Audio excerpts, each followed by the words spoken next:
các studio của Dương Tử và Tiêu Chiến đăng tải những thông tin gần như giống hệt nhau, với chú thích, biểu tượng cảm xúc và trang phục gần như tương đồng với chú thích, biểu tượng cảm xúc và trang phục tương tự. Điều đầu tiên bị lung lay chính là lòng tin. Trong ngành giải trí, hành động tương tự không phải là trùng hợp ngẫu nhiên, mà là tín hiệu được thiết kế cẩn thận. Khi bài đăng, biểu cảm và cách phối màu của người nổi tiếng quá giống nhau, người xem ngay lập tức chuyển từ đọc nội dung sang kiểm tra động cơ. Sự mơ hồ này có thể đồng thời khuấy động cảm xúc của người hâm mộ cặp đôi, người hâm mộ cá nhân và người xem thông thường, nhưng nó cũng làm xói mòn lòng tin của người hâm mộ và sự kiên nhẫn của người xem thông thường. Sự khéo léo nhất trong ngành giải trí không bao giờ nằm ở việc có điều gì đó thực sự xảy ra, mà là trông thật hoàn hảo. Việc công ty quản lý của Dương Tử và Tiêu Chiến đăng tải những bài viết trên mạng xã hội gần như giống hệt nhau trong một thời gian ngắn, với chú thích, biểu tượng cảm xúc và cách phối màu trang phục rất giống nhau, đã gây ra cuộc tranh luận gay gắt như vậy. Không chỉ vì họ trông giống nhau, mà còn vì điều này chạm đến một trong những điểm nhạy cảm nhất trong giao tiếp giải trí hiện nay. Mọi người ngày càng nghi ngờ về sự trùng hợp ngẫu nhiên và ngày càng không muốn bị đánh lừa bởi những sự trùng hợp được dàn dựng cẩn thận. Tóm lại, đây không phải là lần đầu tiên người xem thấy kiểu chiến thuật này.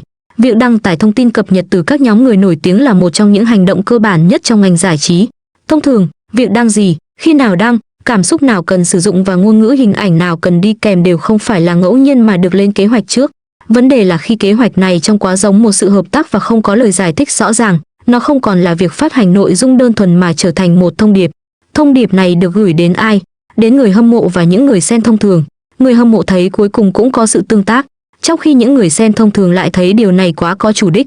Cùng một sự kiện lại tạo ra hai phản ứng hoàn toàn khác nhau, minh họa chính xác khía cạnh phức tạp nhất của ngành công nghiệp giải trí. Các nhóm quản lý người nổi tiếng tạo ra nội dung không chỉ dành riêng cho bản thân người nổi tiếng, mà đồng thời còn đáp ứng cảm xúc của nhiều nhóm đối tượng khác nhau. Người hâm mộ các cặp đôi muốn những khoảnh khắc ngọt ngào, người hâm mộ các cặp đôi độc thân muốn có ranh giới, người xem thông thường muốn sự tôn trọng, thương hiệu muốn tạo tiếng vang, và nền tảng muốn có thảo luận.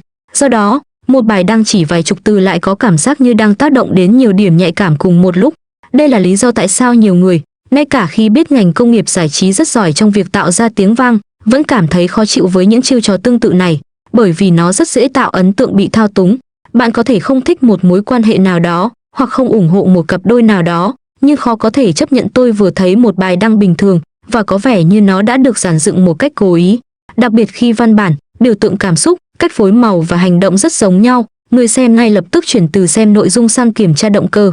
Một khi động cơ bị đặt câu hỏi, bản thân nội dung sẽ mất đi một phần đáng kể độ tin cậy. Trong ngành giải trí, sự chú ý không bao giờ là miễn phí. Ngay cả một bài đăng đồng bộ tưởng chừng đơn giản nhất cũng có thể ẩn chứa cả một loạt lan truyền. Đầu tiên, tạo ra sự liên tưởng trực quan. Sau đó, quyết đại cuộc thảo luận. Tiếp theo, cộng đồng người hâm mộ lan truyền rộng rãi hơn. Cuối cùng, nó tạo ra bầu không khí ai cũng đang bàn tán về nó trên mạng xã hội. Logic này không mới, trên thực tế, nó khá tinh vi. Tinh vi đến mức nào? Tinh vi đến mức nhiều nhóm đã hiểu từ lâu rằng điều thực sự hiệu quả không nhất thiết là một thông báo chính thức, hoành tráng, mà chính là sự mơ hồ này, giống như một thông báo chính thức, nhưng không hoàn chỉnh. Ưu điểm của sự mơ hồ là nó phục vụ nhiều nhóm khác nhau cùng một lúc. Đối với một số người, đó là sự hợp tác, một gợi ý tinh tế, một chiến lược định vị. Đối với những người khác, đó là tiếp thị, tận dụng xu hướng, tính toán chính xác. Đối với nhóm thứ ba, bất kể đó là gì, nó đều đáng để chụp ảnh màn hình, chia sẻ, thảo luận và tạo ra các tác phẩm phái sinh. Đây là khía cạnh thực tế nhất của truyền thông giải trí. Bản thân nội dung có thể không có nhiều giá trị, nhưng miễn là nó tạo ra khoảng trống cho sự diễn giải, nó sẽ tạo ra sự chú ý.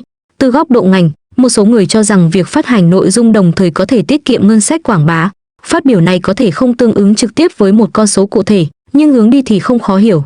Trong quảng bá giải trí ngày nay, chi phí lớn nhất không chỉ là sản xuất các tài liệu quảng cáo, mà là khiến mọi người dừng lại và nhìn lần thứ hai. Nếu một hành động đồng bộ có thể thu hút sự chú ý của người hâm mộ cặp đôi, các chủ đề thịnh hành và người xem thông thường cùng một lúc, hiệu quả lan truyền của nó thực sự có thể cao hơn so với việc đăng hai bài viết riêng biệt, không liên quan. Nói cách khác, nhóm không chỉ đăng bài trên Weibo, mà đang tiến hành một cuộc thử nghiệm cảm xúc với chi phí thấp. Vấn đề là, mặt trái của chi phí thấp thường là mức tiêu thụ cao. Ai là người tiêu thụ mức tiêu thụ này? Đầu tiên, đó là người hâm mộ.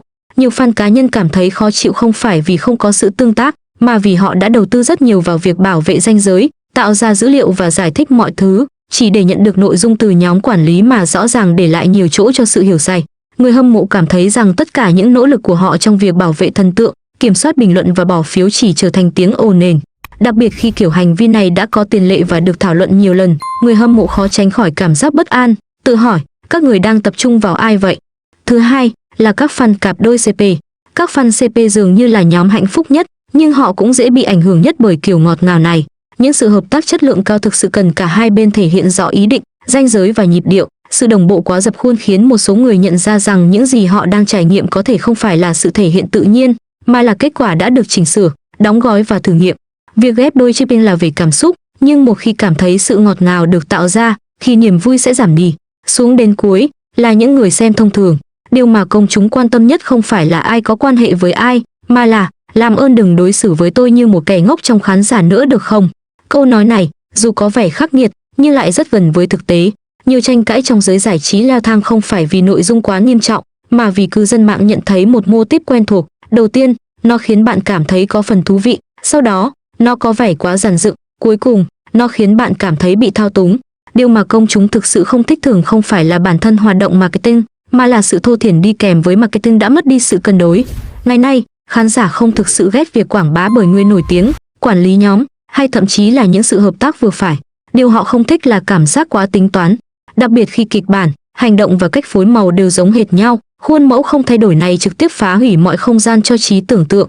Bạn có thể gọi đó là thẩm mỹ thống nhất, hoặc thậm chí là phong cách thương hiệu. Nhưng nếu bạn thậm chí không buồn phân biệt các chi tiết, thì khó có thể trách người khác diễn giải nó theo cách thực dụng nhất. Điều thú vị hơn nữa là, nhiều tranh cãi tương tự minh họa một điều, việc quảng bá của người nổi tiếng ngày nay đã chuyển từ làm cho mọi người biết sang khiến mọi người tham gia vào việc diễn giải. Trước đây, đăng bài trên mạng xã hội là để cho mọi người biết tôi đang làm gì. Bây giờ, đăng bài là để mọi người tự suy luận xem tôi đang cố gắng làm gì. Sự khác biệt rất lớn. Cái trước là truyền bá thông tin, cái sau là thao túng cảm xúc. Đặc điểm lớn nhất của thao túng cảm xúc là nó không bao giờ nói điều gì một cách dứt khoát, luôn để lại một số khoảng trống cho thế giới bên ngoài lấp đầy. Nhưng một khi có quá nhiều khoảng trống, những người lấp đầy khoảng trống đó không còn là những người xem trung thành nữa, mà là những người quan sát hoài nghi. Không có gì lạ khi một số người hâm mộ lâu năm đặc biệt cảnh giác. Họ đã chứng kiến quá nhiều trường hợp để mọi người tự suy đoán trước, sau đó mới quyết định có nên làm rõ dựa trên dư luận hay không. Đối với nhóm làm việc, cách tiếp cận này linh hoạt. Đối với người hâm mộ, nó rất mệt mỏi. Bạn không bao giờ biết liệu mình chỉ đang theo dõi một ngôi sao hay đang tham gia vào một thí nghiệm dư luận có thể phản tác dụng bất cứ lúc nào. Một điểm thường bị bỏ qua khác là sự đồng bộ giữa các nhóm người nổi tiếng không phải lúc nào cũng chỉ đơn thuần là hợp tác, nó cũng có thể là thông lệ phổ biến trong ngành nhằm tận dụng thế mạnh của nhau. Nguồn lực, độ nổi tiếng, lượng khán giả trùng lặp và các cơ hội thời sự, tất cả những điều này đều được tính toán cẩn thận trong ngành. Không phải mọi bài đăng đồng bộ đều thể hiện một mối quan hệ đặc biệt, nhưng mỗi bài đăng đều đại diện cho một sự đánh giá rủi ro. Nhóm này thực sự hiểu rõ hơn người ngoài những hành động nào sẽ gây tranh cãi, làm phấn khích người hâm mộ và khiến người ngoài cuộc không hài lòng. Họ thường đánh cược, nếu tiếng vang đủ lớn, những lời chỉ trích sẽ bị lấn át. Tuy nhiên, thực tế là cư dân mạng ngày nay không dễ bị đánh lừa như trước. Trước đây, người ta có thể chỉ đơn giản nói, miễn là có gì đó ngọt ngào, thế là được rồi. Giờ đây, nhiều người sẽ hỏi trước tiên, sự ngọt ngào này là thật hay là giả tạo. Trước đây, một nhóm có thể thu hút lượt xem chỉ bằng cách căn thời gian đăng bài và tạo cảm giác như đang ở cùng một khung hình. Giờ đây, nếu chi tiết quá cẩu thả, chúng sẽ bị chụp màn hình, so sánh và phóng đại nhiều lần. Môi trường giao tiếp đã thay đổi, sự kiên nhẫn của người xem đã giảm đi, nhưng khả năng phán đoán của họ lại trở nên sắc bén hơn. Bạn có thể nghĩ mình đang làm marketing, nhưng người khác lại đang xem xét liệu bạn có làm marketing quá lộ liễu hay không. Vì vậy, điều thực sự thú vị về vụ việc này không phải là liệu hai bài đăng có cấu thành sự hợp tác hay không, mà là nó cho thấy ngành công nghiệp giải trí đã bước vào giai đoạn mà ngay cả những sự trùng hợp ngẫu nhiên cũng dường như được sắp đặt.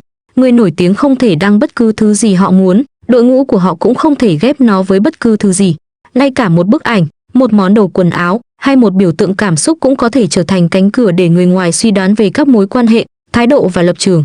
Đây là khía cạnh nghịch lý nhất của giao tiếp trong ngành giải trí hiện nay. Nó cần sự chú ý, nhưng lại sợ nó vượt khỏi tầm kiểm soát. Nó muốn có sự thảo luận, nhưng lại không muốn gánh chịu chi phí giải thích.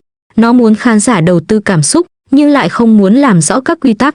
Do đó, kết quả phổ biến nhất là các đội ngũ im lặng, người hâm mộ suy đoán, người ngoài chế giễu, và sự chú ý tiếp tục leo thang. Sự im lặng tự nó đã là một thái độ. Câu hỏi đặt ra là liệu thái độ này có giữ gìn không gian hay ngầm cho phép mọi người tiếp tục lấp đầy những khoảng trống. Đối với khán giả, điều thực sự gây khó chịu không phải là bạn đã đăng cùng một nội dung, mà là bạn đã đăng cùng một nội dung, nhưng bạn không muốn làm rõ mọi chuyện. Nhiều thứ trong ngành giải trí, cuối cùng, không thất bại vì nội dung, mà vì thiếu ranh giới. Một khi ranh giới bị mờ đi, mọi người bắt đầu lấp đầy những khoảng trống trong câu chuyện theo hiểu biết của riêng họ. Cuối cùng, người nổi tiếng thu hút được sự chú ý, người hâm mộ bị cuốn vào cuộc giằng co, và những người ngoài cuộc ngày càng hiểu lầm một cách tồi tệ. Đây là điểm đáng suy ngẫm nhất, khi một bài đăng cần phải tranh luận để được coi là hợp lệ, liệu nó đang tạo ra sự bất ngờ hay đang làm xói mòn lòng tin.